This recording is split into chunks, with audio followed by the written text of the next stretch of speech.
Bonjour à toutes et bonjour à tous, bienvenue dans cette vidéo où nous allons traiter de la notion de pH. Vous le savez peut-être, le pH est une grandeur qui permet de rendre compte de l'acidité d'une solution aqueuse et pour ce faire, on va passer par un acteur principal, j'ai envie de dire l'ion oxonium de formule H3O+. En effet, c'est la valeur de la concentration molaire de cet ion qui permet de quantifier l'acidité d'une solution et qui est associée à une valeur de pH qui elle aussi donc rend compte de l'acidité d'une solution. Alors, il existe un lien mathématique entre la concentration des ions oxonium et la valeur de pH. Ce lien, c'est la formule suivante, c'est la fonction suivante, pH égale moins log de la concentration en ion oxonium. La fonction logarithme, peut-être que vous l'avez déjà vue en mathématiques, si ce n'est pas le cas, ça ne serait tardé. Une remarque sur la notation, c'est bien un P minuscule hein, pour pH et un H majuscule. Hein. pH veut dire potentiel d'hydrogène, et cette lettre P en fait est associée à la fonction moins log. Par exemple, si j'avais écrit PY, j'aurais pu dire PY égale moins log de Y, PX égale moins log de X.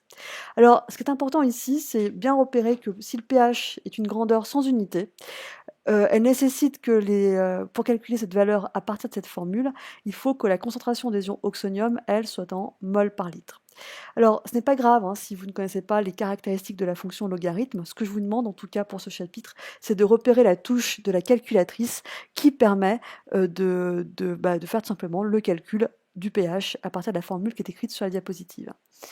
Alors, cette formule, je pense que vous l'avez compris, elle permet de donner la valeur du pH connaissant la concentration des ions oxonium. Or, dans les faits, c'est souvent l'inverse. On mesure la valeur du pH pour en déduire en général la valeur de la concentration des ions oxonium. Alors, c'est tout simple, pour pouvoir trouver la concentration des ions H3O+, il suffit d'utiliser l'opérateur associé au logarithme. L'opérateur associé au logarithme, à la fonction logarithme, c'est la puissance 10 puissance x. Autrement dit, la concentration des ions H3O+, est égale à 10 puissance moins pH, hein, le moins on le fait passer de l'autre côté entre guillemets, et le log aussi, et quand on le fait passer de l'autre côté, vous savez que ça devient l'opérateur associé. Donc ce qu'on peut écrire aussi de la façon suivante, la concentration des ions oxonium H3O+, est égale à 10 puissance moins pH. Voici donc les deux formules que je vous demande de retenir pour cette vidéo.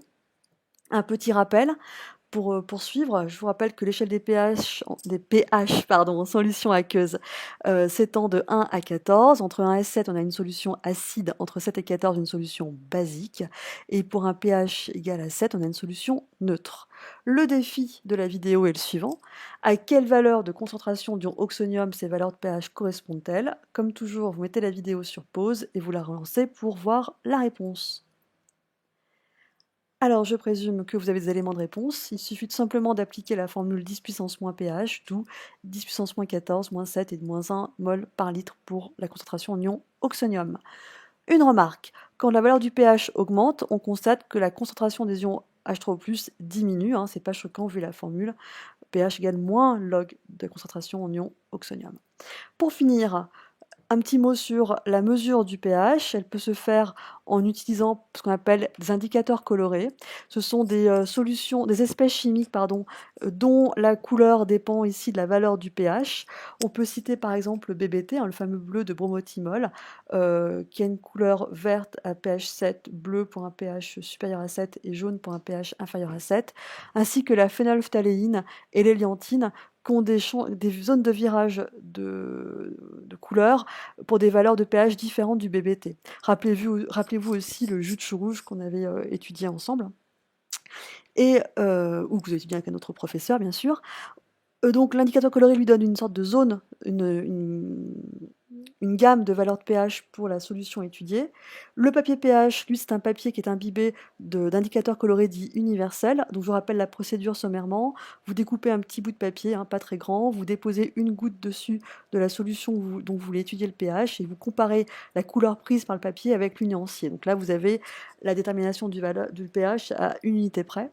Et enfin, le plus précis reste le pH mètre, qui donne une valeur de pH avec 2 décimales. Mais l'incertitude sur la mesure du pH étant donc de l'ordre de 0,05 unités, si jamais vous déterminez la concentration en ion H3O+ à partir d'une valeur de pH, attention à bien donner la concentration avec seulement 2 chiffres significatifs, à cause donc de l'incertitude du pH mètre. Rappel, Pour utiliser un pH mètre, il est nécessaire de l'étalonner, c'est-à-dire de le calibrer au préalable grâce à des solutions tampons. C'est ce que nous avons vu ou c'est ce que nous verrons lors de l'activité expérimentale correspondant à cette partie du cours. Voilà, j'espère que vous en savez un petit peu plus sur la notion de pH. Je vous dis à bientôt.